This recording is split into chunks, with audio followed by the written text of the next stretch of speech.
example. Yeah. I mean, I'm somewhere in that mix. Yeah. And then with the upbringing that you've got, Yeah. like, where do you think that resolute attitude stems from?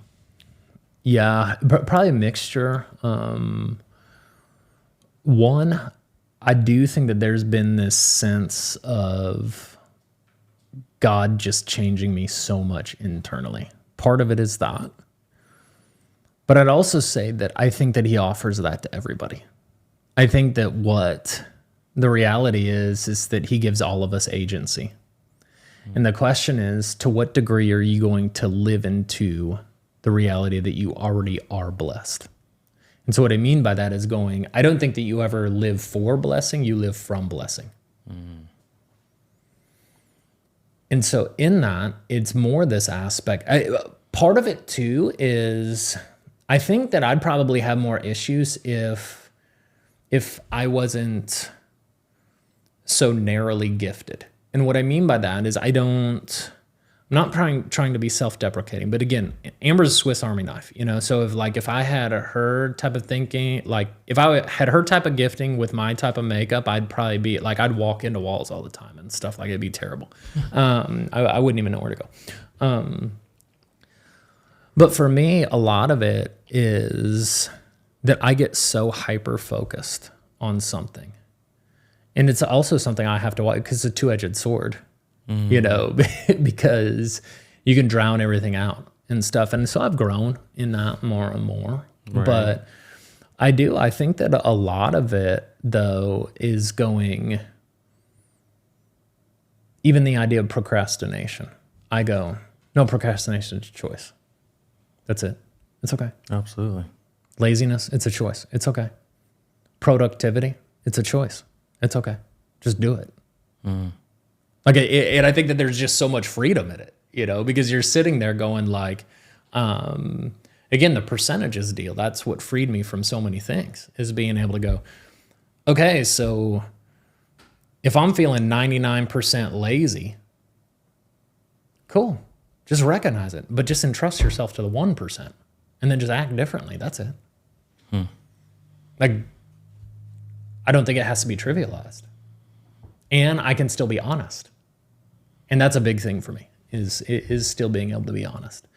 But I think that there's a lot of times, I tell my boys all the time, there's two things that are always under your control: attitude and effort. And I think I define attitude with them as the disposition of how you choose to interact with your thoughts and emotions. That's what attitude is. And then effort. Those are the two things always under your control. And so I'll tell them continually, you can make excuses or you can give effort.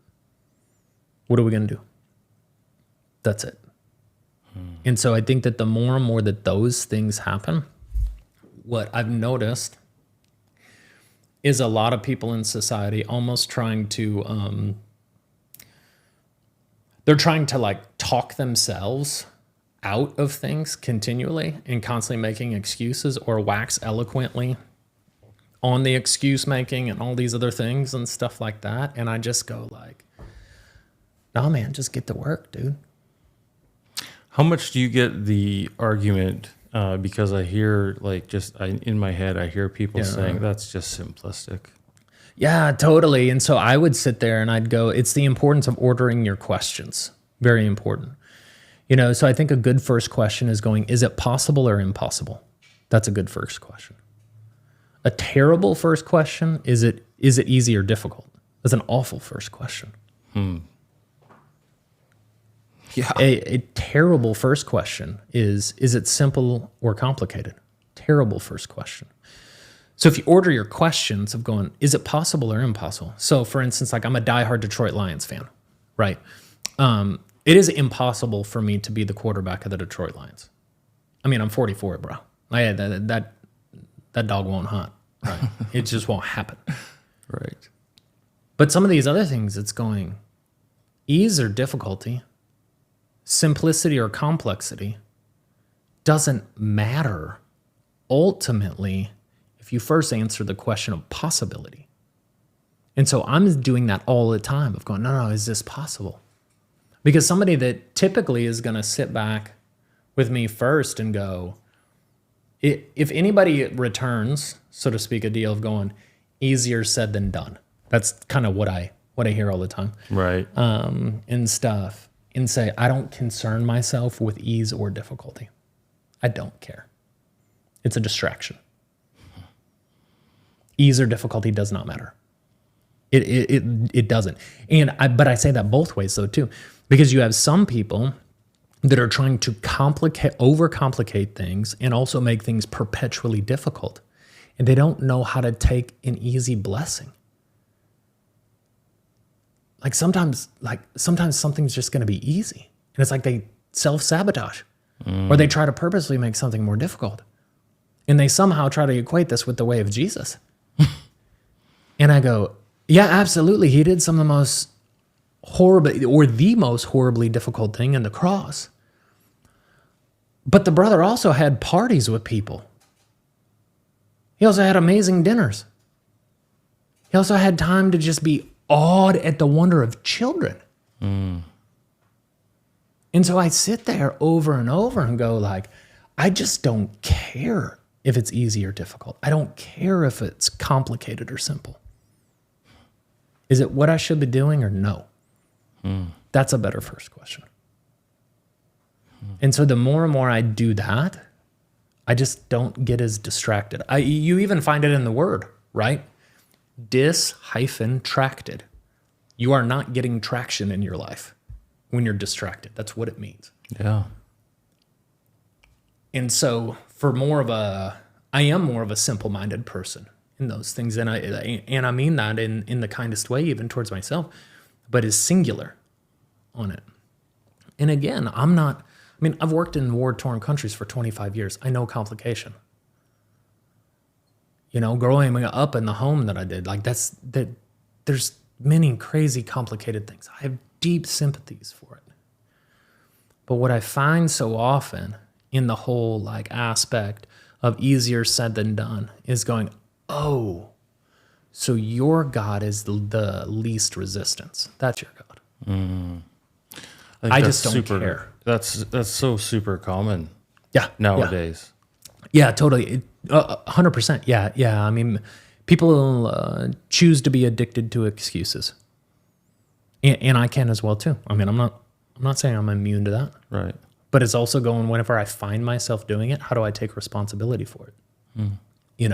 And so it's why, even like I was talking with you earlier at lunch, of going, even when I mess up, especially with my sons and Amber, is I have a whole pattern with it now. Is I'll sit down with them and I'll say, with my boys, I'm sorry Dad chose to do ... It's total ownership. But Dad chose to do this. Number 2, here's what Dad is going to do differently. But also, buddy, do you have any ways that you want Dad to do something differently? And then number 3 is going, at any time, you can call me on this now. I'm accountable to you. But I give myself no outs at all if I'm going to own something. None of it. And I just fully own it. But I think that it's not so that it's this massive weight. I think that that's the way of freedom. Is going, okay, if you do mess up, fully own it and then change. Or at least fully own it. And if you don't change, it's going to be really glaring in front of them. Yeah. And I can tell you one thing, my dudes, they will definitely be able to point it out and stuff. But again, even more than that, man, is just being able to go, I'm not just trying to do that with bad things though either. So I've got this life code with my boys, and my second pillar with them is you are significant, but you are not ultimate. And it's going, no, dudes, you need to understand you are significant. They'll hear me constantly say, we need to be men with a spine of steel and a tender touch. That's the type of men we need to be. And so in order to do that, you also have to know that you have a lot to offer the world. You do. And you can do that in a good way. It's not just bad. So you had mentioned before about wanting to hold off on having kids Yeah. because you had some doubts Yeah. in yourself. And I've heard some of your sermons on the structure that you've put in place. Yeah. How long did it take you to get all that figured out? Because it's some pretty amazing stuff. Yeah. I encourage anybody that's listening, look up Vernon on YouTube and listen to Arena 345. It is phenomenal. Thanks. So how long did that take you to work that out? Until Titus was in his teens, my oldest one. Really? Yeah. Yeah. So I didn't always have that, but I kept looking for stuff. And, but it kept coming into my mind of like, my son's getting ready to be out of the house. And I wanted to equip him more and more with almost like what I kept having in my mind was the reason of like 3, 4, 5 is because you fit it all in one hand.